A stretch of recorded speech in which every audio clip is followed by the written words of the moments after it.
ಜಾನಕಿ ವಿವಾಹದ ನಂತರ ಅಯೋಧ್ಯೆಗೆ ಮೊದಲು ಕಾಲಿಟ್ಟಾಗ ರಘುಕುಲದ ಸಂಪ್ರದಾಯದ ಪ್ರಕಾರ ವಧುವಿಗೆ ಸಿಹಿ ತಿನಿಸುಗಳನ್ನು ತಯಾರಿಸುವ ಪದ್ಧತಿಯನ್ನು ಅನುಸರಿಸಲಾಯಿತು. ತಾಯಿ ಸೀತಾ ಪ್ರೀತಿ ಮತ್ತು ಭಕ್ತಿಯಿಂದ ಖೀರು ತಯಾರಿಸಿದಳು. ಅದರ ಸುವಾಸನೆಯು ಇಡೀ ಅರಮನೆಯನ್ನು ತುಂಬಿತ್ತು. ಅದೇ ಸಮಯದಲ್ಲಿ ಬಲವಾದ ಗಾಳಿ ಬೀಸಿತು ಮತ್ತು ಒಂದು ಸಣ್ಣ ಹುಲ್ಲಿನ ಗರಿ ನೇರವಾಗಿ ಮಹಾರಾಜ ದಶರಥನ ಮಡಿಲಿಗೆ ಹಾರಿಹೋಯಿತು. ಸೀತೆಯ ಕಣ್ಣುಗಳು ಅದರ ಮೇಲೆ ಬಿದ್ದವು ಮತ್ತು ಅದನ್ನು ತನ್ನ ಕೈಗಳಿಂದ ತೆಗೆಯುವುದು ಸರಿಯಲ್ಲ ಎಂದು ಅವಳಿಗೆ ತಿಳಿದಿತ್ತು. ಒಂದು ಕ್ಷಣ ಅವಳ ಕಣ್ಣುಗಳಲ್ಲಿ ಚಿಂತೆಯ ಅಲೆಯೊಂದು ಹಾದು ಹೋಯಿತು. ಆದರೆ ಮರುಕ್ಷಣವೇ ಅವಳಿಗೆ ದಿವ್ಯ ದರ್ಶನವಾಯಿತು.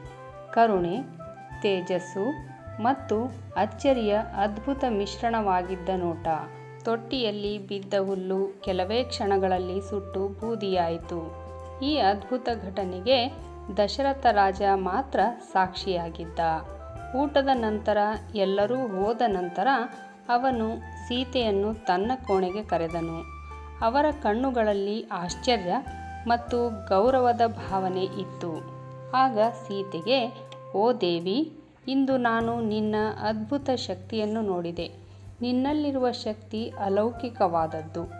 ಈ ರೀತಿಯಾಗಿ ರಾಜ ದಶರಥನು ಸೀತೆಗೆ ತನ್ನ ಅಗಾಧ ಶಕ್ತಿಯನ್ನು ಅರಿತುಕೊಳ್ಳುವಂತೆ ಮಾಡಿದನು. ಅದರಂತೆ ಸೀತಾಮಾತೆ ಬಯಸಿದ್ದರೆ ಕೇವಲ ಒಂದು ನೋಟದಿಂದ ರಾವಣನನ್ನು ಸಂಹರಿಸಬಹುದಿತ್ತು. ಅಶೋಕವನದಲ್ಲಿ ಬಂಧಿಸಲ್ಪಟ್ಟಾಗಲೂ ರಾವಣನನ್ನು ಶಿಕ್ಷಿಸುವ ಶಕ್ತಿ ಅವಳಿಗೆ ಇತ್ತು. ಆದರೂ ಏನೂ ಮಾಡಲಿಲ್ಲ. ಇದರ ಹಿಂದೆ ಹಲವು ಕಾರಣಗಳೂ ಇವೆ. ಘನತೆ ಮತ್ತು ಧರ್ಮವನ್ನು ಎತ್ತಿ ಹಿಡಿಯುವುದು. ತಾಯಿ ಸೀತೆ ಘನತೆಯ ಸಾಕಾರ ಮೂರ್ತಿಯಾಗಿದ್ದರು. ರಾಮನ ಕೈಯಲ್ಲಿ ರಾವಣನ ಸಾವು ಖಚಿತ ಎಂದು ಅವಳಿಗೆ ತಿಳಿದಿತ್ತು. ಆದ್ದರಿಂದ ಧರ್ಮ ಮತ್ತು ಘನತೆಯ ಮೇಲಿನ ಗೌರವದಿಂದ ಅವರು ಸ್ವತಃ ಯಾವುದೇ ಕ್ರಮ ಕೈಗೊಳ್ಳಲಿಲ್ಲ.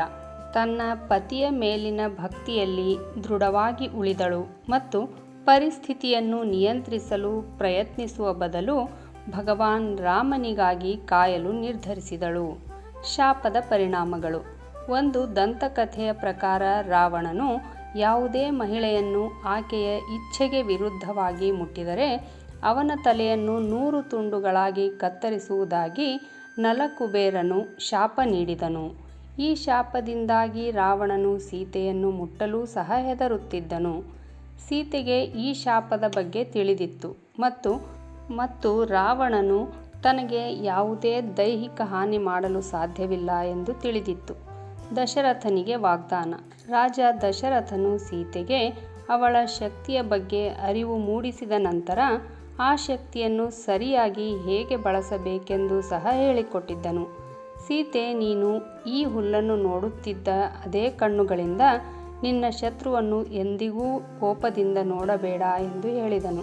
ನಿಮ್ಮ ಕಣ್ಣುಗಳಲ್ಲಿ ಯಾವಾಗಲೂ ಕರುಣೆ ಮತ್ತು ಪ್ರೀತಿಯ ಸಾಗರವನ್ನು ಇಟ್ಟುಕೊಳ್ಳಿ.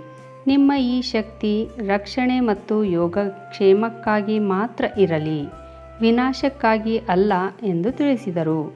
ಈ ಎಲ್ಲ ಕಾರಣಗಳ ತಾಯಿ ಸೀತಾದೇವಿಯು ತನ್ನ ಶಕ್ತಿಗಳಿಂದ ರಾವಣನನ್ನು ಸುಟ್ಟು ಬೂದಿ ಮಾಡಲಿಲ್ಲ.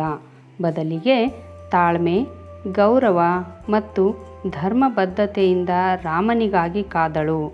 ಅಂತಿಮವಾಗಿ ಧರ್ಮಕ್ಕೆ ಜಯ ಸಿಕ್ಕಿತು.